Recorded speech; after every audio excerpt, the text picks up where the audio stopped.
ইতিমধ্যেই আপনারা জানেন যে বাংলাদেশের রাজনৈতিক সমীকরণে একটি বড় ধরনের পরিবর্তন আমরা দেখতে পাচ্ছি। সেই পরিবর্তনের সূচনাটা হয়েছে যে যুগ জামানা পাল্টে গেছে। ওই পুরাতন রাজনৈতিক চিন্তা, পুরাতন রাজনৈতিক গতিধারা, পুরাতন বন্দোবস্তের রাজনীতিকেও যদি চর্চা করি, নতুন বাংলাদেশের স্বপ্ন দেখে সেই পুরাতন রাজনীতি দেশের তারুণ্য ছুঁড়ে ফেলে দিয়েছে। আমরা এখন একটি নতুন রাজনৈতিক জগতে প্রবেশ করেছি। সেই নতুন রাজনৈতিক জগৎটা কি, তার একটি বাস্তব প্রমাণ কয়েকদিন আগে ডাকসু নির্বাচনে আমরা দেখেছি। তার আরেকটি প্রমাণ হয়তো আজকে সন্ধ্যা নাগাদ আমরা পেতে পারি জাহাঙ্গীরনগর বিশ্ববিদ্যালয় কেন্দ্রীয় ছাত্র সংসদ নির্বাচনের ফলাফলের মাধ্যমে। এখন এটা নিয়েও অনেক টালবাহানা তামাশা শুরু হয়েছে। ওই কিশোরগঞ্জের পাগলা মসজিদে বস্তা বস্তা টাকা গুনতে লাগে কয়েক ঘন্টা, আর এখানে 12,000 ভোট গুনতে নাকি 3 দিন পার হয়ে গেছে। মাশাআল্লাহ, এখনো গুণা শেষ হয় নাই।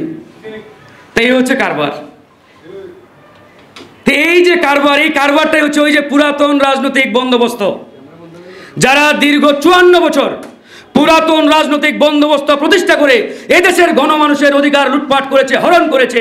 এরাই মূলত এই কারবার চালাচ্ছে। কারণ এরা জানে আজকে যদি বাংলাদেশে নতুন বন্দোবস্ত চালু হয়ে যায়, জনগণের অধিকার প্রতিষ্ঠা হয়, তাহলে তারা তাদের ওই বাপদাদার যে রাজত্ব, ওই রাজত্ব আর ফিরে পাবে না। ওই রাজত্বের মাধ্যমে তারা লুটপাট তন্ত্র চালাতে পারবে না। এই জন্যই তারা নতুন বন্দোবস্তকে ভয় পায়। এই যে আজকে পিআর নিয়ে এখানে আমাদের জনাব সোলাইমান চৌধুরী ভাই চমৎকারভাবে উপস্থাপন করেছেন, তুলে ধরেছেন ভালো দিক খারাপ দিক সবগুলোই। এখন আমার প্রশ্ন, এই যে পিআর পদ্ধতি, এটা আসলে কেন সামনে আসলো? কেন এই ডিমান্ড জনগণের সামনে ক্রিয়েট হলো? এই প্রশ্নটা কি আপনারা কেউ করেছেন? আগে প্রশ্ন করতে হবে কেন পিআর দরকার হলো। কারণ একটাই, এই 54 বছর খাতা কলমে 12 বার নির্বাচন হয়েছে বাংলাদেশে। 12টা জাতীয় নির্বাচন হয়েছে। এই 12টা নির্বাচন নিয়ে অনেক প্রশ্ন, অনেক আলোচনা। অনেকেই বলেন কেয়ারটেকার গভর্নমেন্টের আন্ডারে যে 4টি নির্বাচন হয়েছিল, সেই 4টি নির্বাচন তুলনামূলকভাবে ভালো হয়েছিল। এটা আমরাও বিশ্বাস করি। আবার একই সাথে বলতে হয় 2008 সালের নির্বাচনও কিন্তু কেয়ারটেকারের আন্ডারে ছিল নাকি? কিন্তু ওই নির্বাচন কি ফ্রি অ্যান্ড ফেয়ার হয়েছে? হয় নাই। কি হয়েছে? Soft engineering election. ভারতীয় পরিকল্পনায় ভারতের সেবা দাসকে বসানোর জন্য ওই নির্বাচন করেছিল তারা। তার মানে এই 54 বছরে যে 12টি নির্বাচন হয়েছে, কোনো নির্বাচনকে আমরা ফ্রি অ্যান্ড ফেয়ার শতভাগ বলতে পারি না। সবগুলো নির্বাচনেই ত্রুটি ছিল, সবগুলো নির্বাচনেই বড় ধরনের গলদ ছিল। এই যে 12টি নির্বাচন, এই 12টি নির্বাচন কোন পদ্ধতিতে হয়েছে? হয় ওয়েস্টমিনিস্টার সিস্টেম বা সংসদীয় পদ্ধতিতে, নয়তো ওই আমেরিকান ফর্মুলা আমাদের প্রেসিডেন্সিয়াল সিস্টেমে নাকি? এই দুটো পদ্ধতিতেই তো বিগত 12 বার যারা ক্ষমতায় আসছেন তারা দেশ চালিয়েছেন। তো এই যে প্রেসিডেন্সিয়াল সিস্টেম বলেন, ওয়েস্টমিনিস্টার সিস্টেম বলেন, কোন সিস্টেম তো আসলে জনগণকে জনগণের বাংলাদেশ উপহার দিতে পারে নাই। সেই সিস্টেমগুলো ফেইলিওর হয়েছে, ব্যর্থ হয়েছে। এই জন্যই কিন্তু আজকে এই ডিমান্ড ক্রিয়েট হয়েছে যে আমাদের নতুন পদ্ধতি দরকার, নতুন সিস্টেম দরকার।